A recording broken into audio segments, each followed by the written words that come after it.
be in my understanding that you need to understand as much of the ethical landscape as possible, as many cultures, as many norms of conduct, and try to, at the end, come up with a combination of them so that you provide or make the best decision under particular conditions of a crisis that might arise and you're involved in managing it.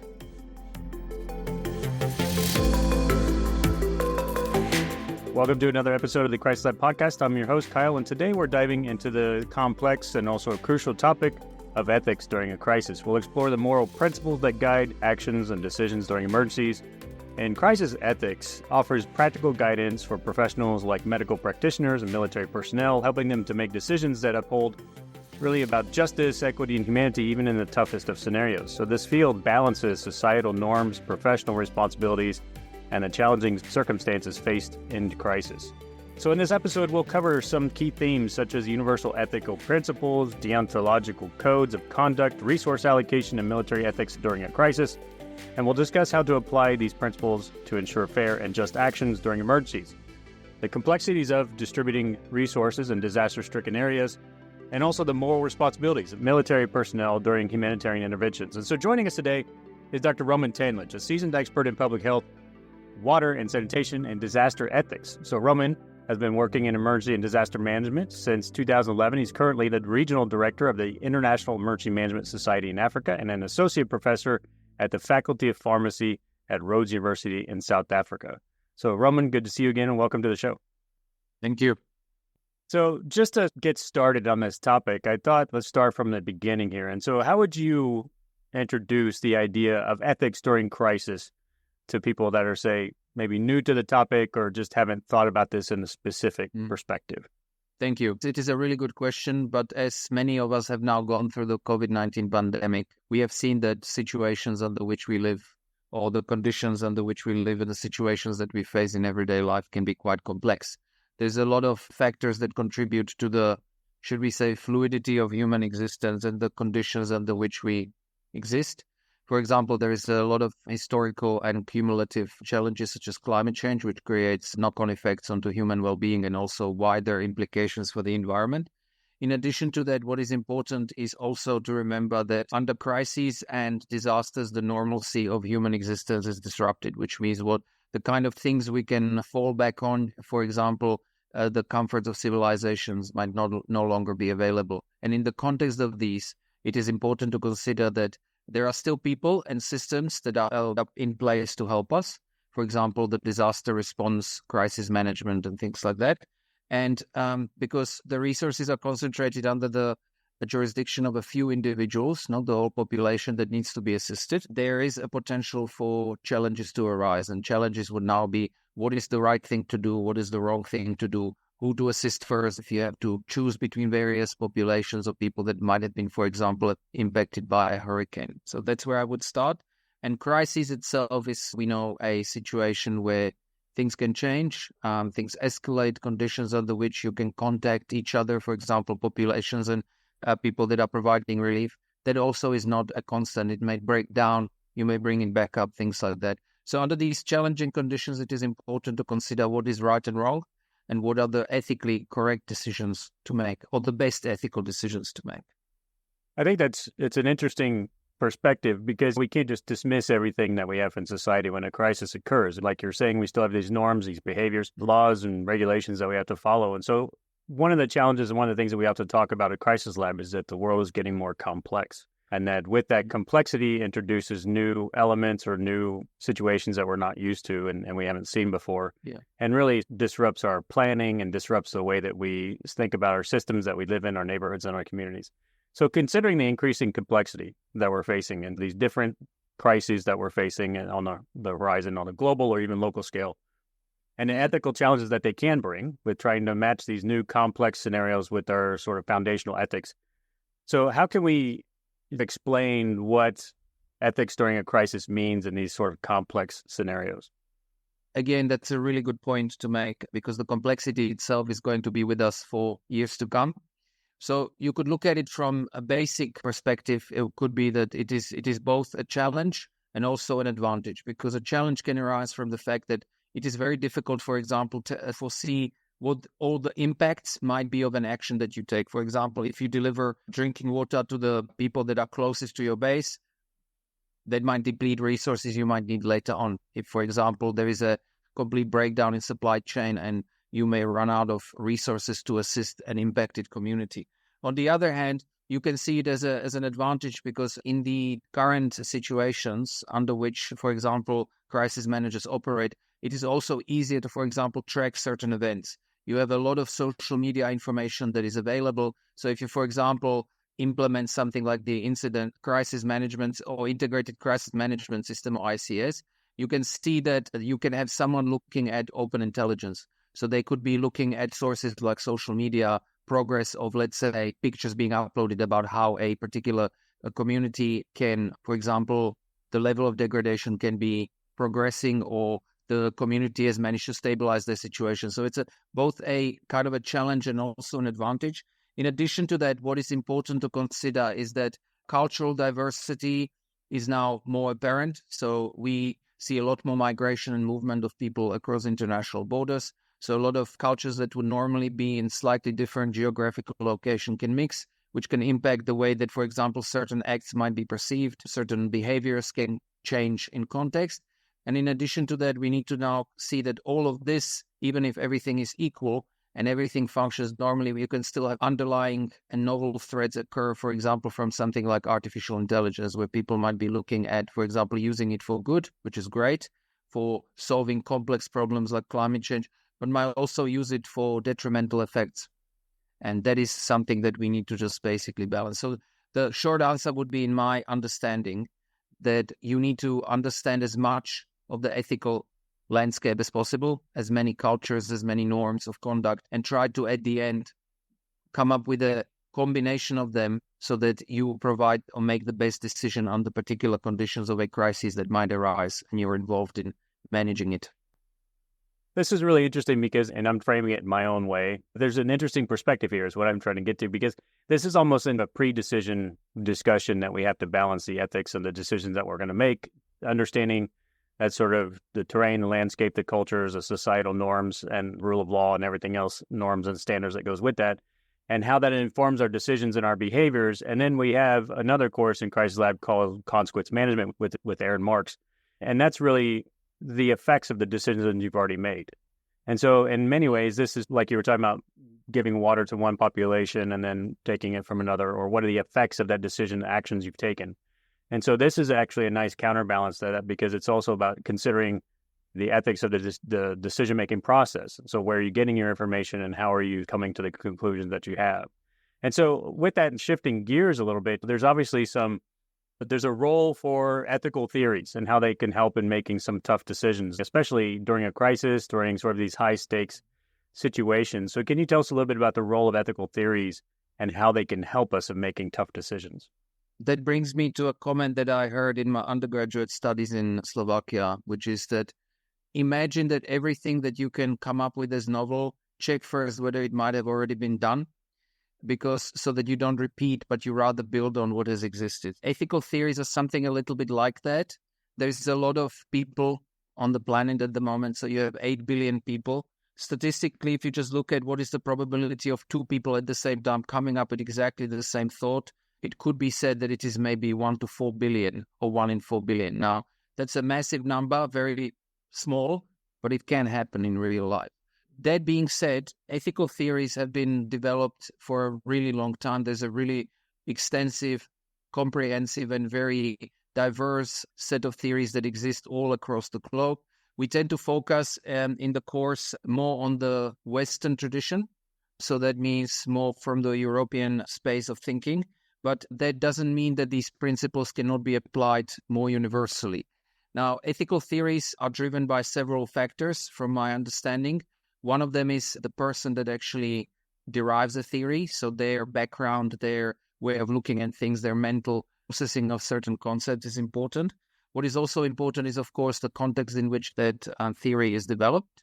And what we also need to then realize is that if a theory has been developed, for example, in the 18th or the 19th century, we now still use them today, but it is not the same theory that we might have originally seen. For example, if someone comes up with one of the theories, which is utilitarianism, it came out of a certain background in England, and we today use it in a slightly different context, and we apply it in much more diverse set of conditions. For example, how do you provide healthcare to underprivileged populations? How do you assess and manage the distribution of vaccines during COVID-19? That was a good example. That the perspective from the utilitarian would tell you that the outcome of an action determines whether it is right or wrong. The logical reaction should have been that you get and vaccinate as many people across many countries as possible. That didn't exactly happen. Rather, on the other hand, there were certain market forces at play. So I'm going to leave that aside because that is, I think, beyond my area of expertise. But what was clear was that some countries with more economic power were able to procure vaccines faster. And then they acted, I think, based on two main principles. One, the duty to protect mainly their citizens, because that is what the government, for example, of the United States, New Zealand, and so on, is responsible for. But then in the later stages of the pandemic, you would have seen that the vaccines that were stockpiled by developed countries started being shared, however slowly and however in a delayed fashion, but they did start getting shared, which means that the idea of duty and doing the right thing, regardless of circumstances, protecting your population, was balanced against vaccinating much larger number of people so that you achieve the biggest benefit of the vaccination for the largest number of people.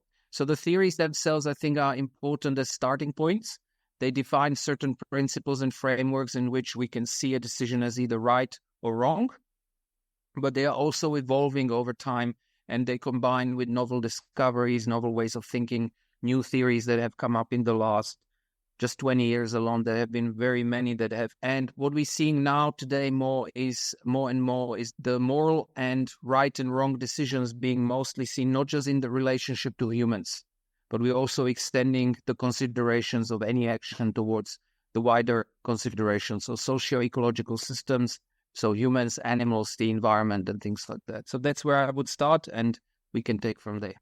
Yeah, thanks for that background, that overview. I think raising the issue of the vaccines and the pandemic, regardless of what anybody's thoughts are about it, it does raise an interesting discussion that you brought up, which is, do you take care of yourself first, or do you help underdeveloped nations? And that really is an ethical discussion that had to be had across the globe. And so I think that's really something, and it doesn't go away. It's topically relevant to the pandemic, but it goes to everything else that could come in the future in terms of any other sort of crisis or disaster that might happen. But when I listen to you speaking about these things, it's really, to me, it's like these discussions have to be happening before an event. We have to come up with our position, discuss these, have time, space to be able to deliberate, to have these discussions, to understand what information we have, what's missing, and things like that. But during a crisis itself, quick decisions are often necessary. So how do we balance that sort of need of urgency and speed along with the ethical principles that we're talking about? And so we can treat our communities in the ways that they need to be treated and come up with a balanced approach to the response. I think what was really interesting once I've completed working with you guys on the cause was that it is actually not an easy way to make decisions under the conditions of a crisis or a disaster. And there is always a lot of burden that a crisis or a disaster manager often carries in the aftermath of a particular decisions that they have made, or a response that they have completed, or any kind of involvement in the crisis or disaster management system.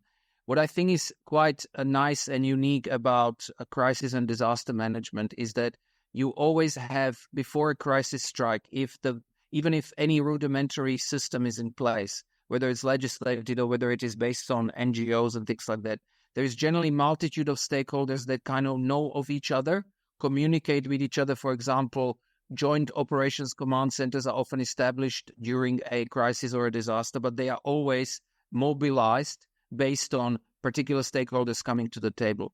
There are always, for example, certain structures that in a disaster management system of a country that meet on a regular basis and plan for certain things, distribution of resources, pre-positioning them close to where a particular, for example, hurricane might strike and things like that. So I think what is important is that you have open lines of communication, sharing of data, and any kind of updates that come your way. And at the same time, what needs to be understood is that these working relationships, which are put in place before a crisis develops or a disaster strikes, can then be mobilized quickly as a source of either carrying out a particular function, for example, responding to a standard type of disaster, should we say, maybe a tornado or something like that. But also, as you see during COVID-19, there have also been local structures that have formed like that, and they have been repurposed to respond to, for example, COVID-19. There was a lot of exchange of information about, for example, monitoring which variant of COVID-19 or SARS-CoV-2 virus was actually present in the world. And sharing of that information was often based on pre-existing WHO structures. And laboratories that would normally, for example, carry out monitoring of the flu could have quickly been repurposed to respond to COVID-19 by monitoring, collecting data, performing track and trace functions and stuff like that. So I think to sum it up, what is important is that you have a broad range of stakeholders. You have mapped the stakeholder capacities and capabilities and who they are in a particular area. You maintain exchange of information and communication. And then if by any chance you need to respond to a crisis or a disaster, speed is often of the essence. So making decisions based on activities of networks like that can actually be, I think, in my opinion, the best way to manage complexity and the nature of crises and disasters that we are facing in the 21st century. Hey there, just a quick break in our show. Did you know that many of our guests on the Crisis Lab podcast also offer courses with us? So if you're enjoying these conversations or they spark your curiosity, why not dive just a little bit deeper? Head over to crisislab.io for more information. Our courses, webinars, and resources are designed to give you the knowledge you need to navigate complex and ever-changing environments. We know your time is valuable, so everything we offer is accredited. And don't forget to subscribe and join our community of over 18,000 professionals who follow Crisis Lab. And we're all about enhancing preparedness and strategic thinking, because at Crisis Lab, we believe in empowering you with the knowledge you need to better serve your community. Now let's get back to the show.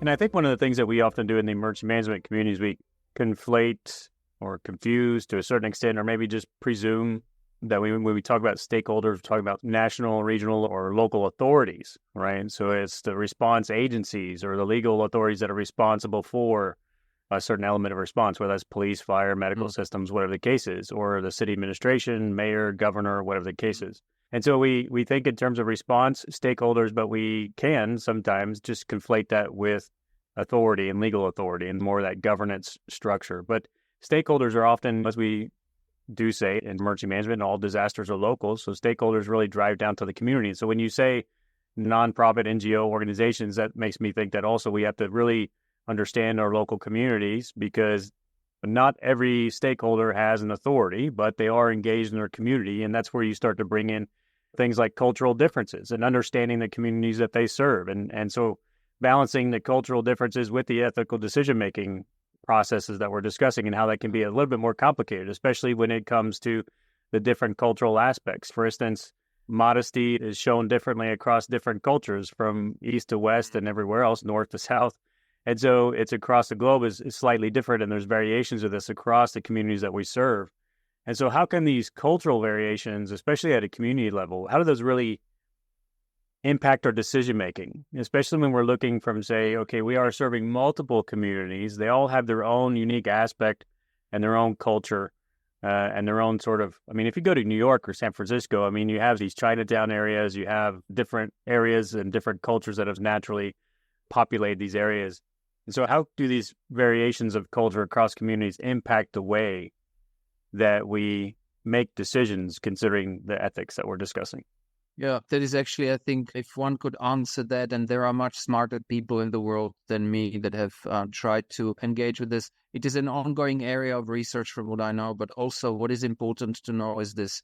The three theories that we talked about in the course when it comes to the most fundamental theories for ethical decision-making was utilitarianism, deontology, so making decisions in utilitarianism to maximize the good that you achieve with an action. For example, you would take an action and it would be right if, as a result of that action, the well-being of the largest number of people would improve, okay? Or you would protect the lives of the largest number of people. Deontology would be a sense of duty, which means that you would have a certain set of codes, a certain set of behaviors or code of conduct that, for example, an organization like a government agency that you are part of subscribes to, and you need to follow it. And on the other side would be the virtue ethics, so the nature of the character of the human being that is actually taking the decision.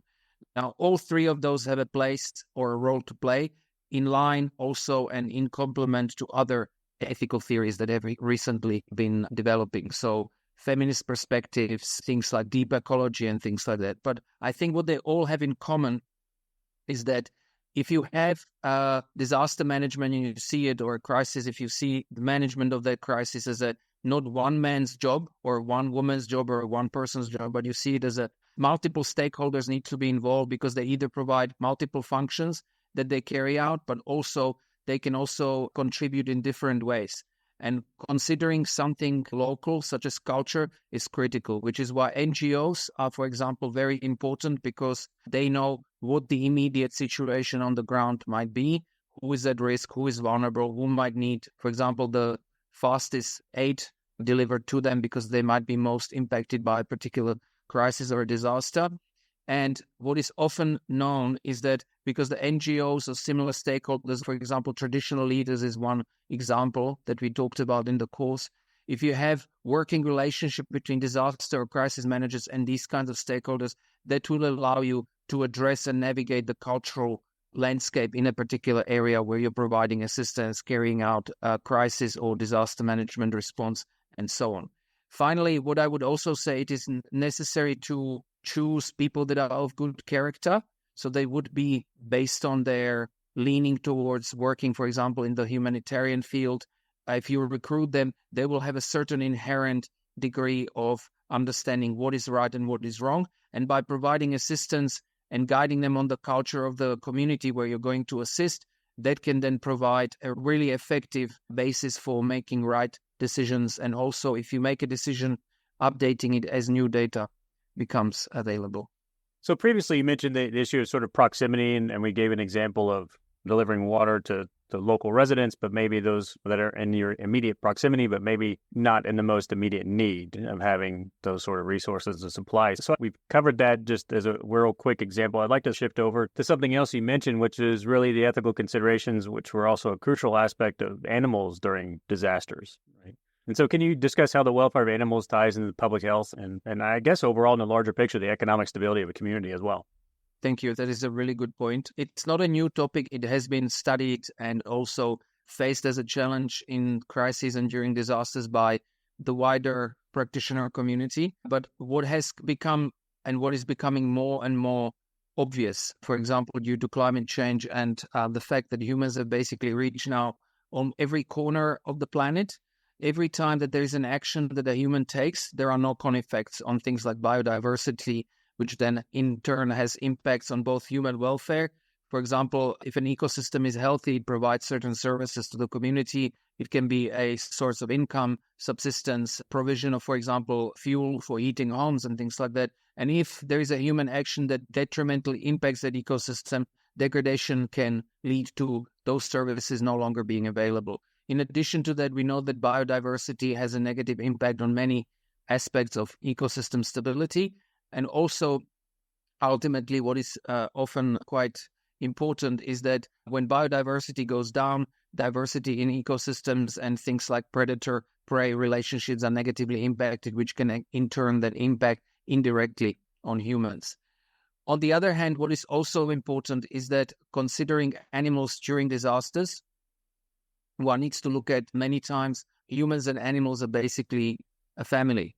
So if you have maybe an owner and a pet, they can become they cannot be separated easily. And if that happens during a crisis or disaster, that can have negative impacts on the well-being of humans and also well-being or welfare of animals. Many times, and we talk about this in the course, is that some countries like the United States have put in place mandatory requirements that preparedness and evacuation plans for a particular area often include considerations for companion animals, so dogs, cats, whatever house pets people might have, which is important because then also increases the likelihood that if you issue an evacuation order because a flood is coming, then people might be more prone to evacuate if they know that their pets will be safe. What is, however, also critical to consider is that besides companion animals, you often have especially rural areas in developing countries, agriculture and subsistence farming are still the backbone of the economic activity and the survival, food security of the population. So looking after husbandry animals like cattle, cows, so sheep, goats, and things like that becomes very important. So isolating them from the impacts of a crisis or a disaster is also important. And that's why there are some guiding documents that have been provided. The PETS Act in the United States is one. The LEGS guidelines that were put together and that are also promoted in collaboration with the Sphere handbook team are also good examples of this. So it is definitely something that is important. And maybe final point to make, COVID-19 has made it important for us to understand that zoonotic diseases are going to be probably the major challenge that we will face as disasters or epidemics or pandemics in the future. And thus, understanding the transmission of these viruses and other zoonotic diseases from animals to humans, and potentially in reverse direction as well, is important. And the more we respect biodiversity and habitat protection, and also we decrease cruelty to animals during, for example, sale of live animals or animal products, that can also have an impact on decreasing the threats that we might or will likely face from infectious diseases of zoonotic nature in the future. Yeah, thanks for that explanation. I think that's going to be a growing field that we look at. And as you already mentioned, there's a lot of work done in that area already. But I think it's going to continue to grow and develop and become part of the conversation that we're having. Again, shifting gears slightly, but when we were talking about, and before you mentioned humanitarian relief and mentioned sort of the military aspect, and especially delivering aid, we have these in a practical perspective. There's the Oslo guidelines and the responsibility to protect that are out there that sort of inform, or the role is to inform the ethical responsibilities of military personnel during humanitarian interventions. And so how much do these documents or these guidelines, how much do they inform that role of the ethical sort of responsibilities and decision-making process for military personnel? The two documents are separate, but they fulfill slightly different functions. One thing that is important to understand for the Oslo guidelines, this is a widely broadcasted document, so a lot of the practitioners are already aware of this, is that if you have to bring in military assets to assist a community during, for example, disaster response or recovery, it is often driven by the fact that military can be deployed quickly. They generally have the equipment that is necessary if a civilian disaster response team or recovery effort lacks it. What is important to know is that the humanitarian principles that guide the actions in disaster zones, humanity, neutrality, impartiality, and autonomy of decision-making, require that when a military asset is deployed to assist the civilian disaster relief or recovery effort, it is done in such a way that the civilians often must have the final say. So that means the military is there as a supporting role, and there is, as much as possible, it must be avoided that the military is perceived as being used as a tool of power. And what is critical in this instance is the fact that you try to prohibit further decrease or damage to the human well-being that has already been maybe compromised by a disaster or crisis event. And secondly, what you also have to remember is that military has the ability to basically make irreversible changes to the landscape of human existence. In other words, if you're going to deploy them, it must be done under clear conditions and guidelines, and that's what the Oslo guidelines provide.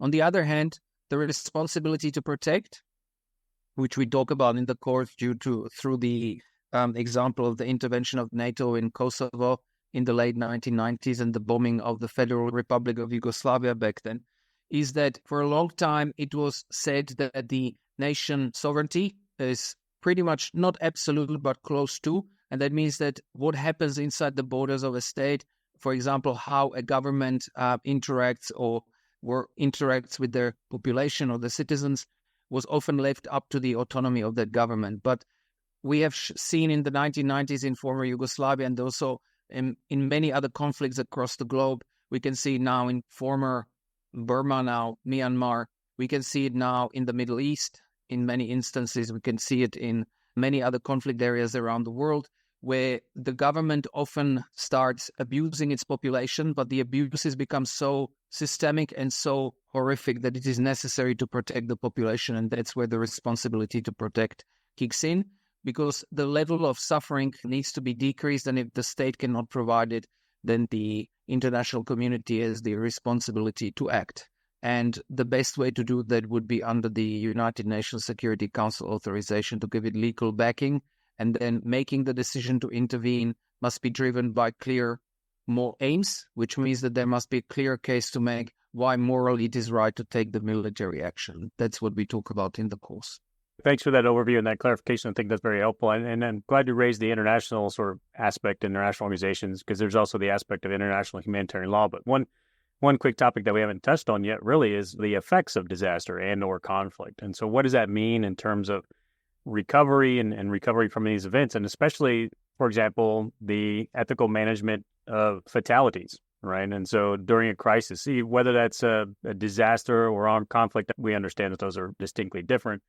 But what are the potential consequences, legal and or humanitarian, if we're not really following these guidelines and aspects of international humanitarian law and how we recover from a crisis or a disaster? So handling of deceased and dead bodies is quite a, should we say, ethical minefield almost.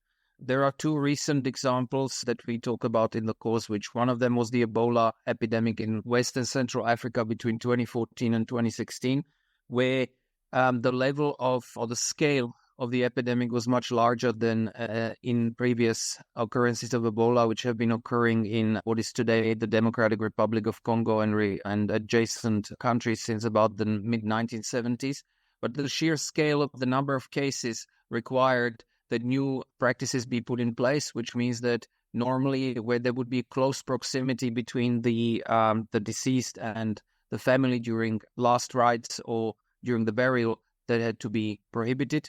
So in other words, there would have to be a separation and distance between the deceased, who still contained potentially infectious virus, and then the deceased. So in other words, the guidelines that were put in place were to minimize the spread of disease, which would normally happen through close personal contacts and through contact with bodily fluids from the infected individual.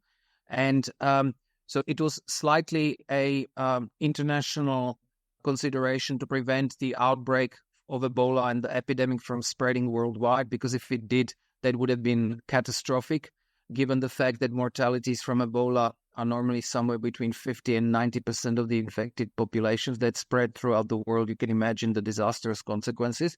The public health concern for the well-being of the larger community, the entire population of the planet, almost we can say, required that novel burial strategies be put in place to prevent the outbreak or the epidemic from escalating further. Now, the other thing that we talk about are the cultural handling of deceased in Madagascar. We're talking about the handling and reburial of people after they have deceased. So many times the corpses are removed from the grave, cleaned and reburied several times, and procedures must be put in place to maintain and prevent the spread of pneumonic plague, which is endemic to the island. And even though the chances of transmission is lower than with many other diseases, reburial and increased contact between the deceased and their family might result in an outbreak or an epidemic. And that's why focusing on culturally appropriate but also biosecure management of the deceased is important. Yeah, there's a lot to unpack and a lot to think about when we discuss the role of ethics and preparing for, responding to, and recovering from a crisis. And I think it's going to be an evolving field, and I think it's going to continue to come up. But how do you see the field of ethics and crisis management evolving? You've already mentioned AI. There's some new technology aspects, right? And then, so what does this future look like from your perspective? A lot of reading, because the amount of information that's available out there is, I think what is important is there's going to be a lot more specialization inside the ethics, professional ethics and similar fields, because there is quite a lot that's going on. AI is very important. You mentioned that it has major implications to probably redefine human existence in the next decade, maybe even faster, if it hasn't already. But what is also important is we will need to pay a lot more attention to the ethics of handling of social media information. So data management, things like that are becoming more academically and also professionally important. I think the ethics of considering the ecosystem, that humans are parts of a socio-ecological system in which any action we take has repercussions and potential feedback loops onto our well-being, that needs to be considered. But personally, what I think mostly will be one of the things that I'm currently focusing on with my students is the ethics of how human existence is actually changing in the fluid nature of what we're experiencing every day, and the complexity that you mentioned, the complexity of human existence.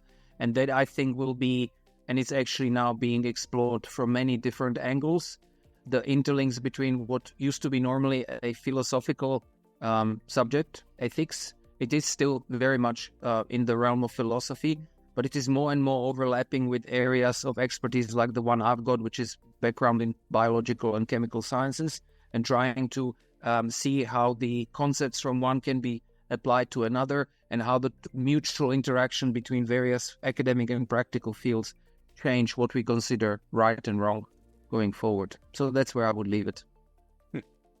Thanks for that. That was a really great overview of the topic, and it's quite an interesting discussion, for me personally, and I'm sure for many others. So if somebody wanted to reach out to you or get in touch with you or follow up with any questions that they might have about this topic, what's the best way to reach you?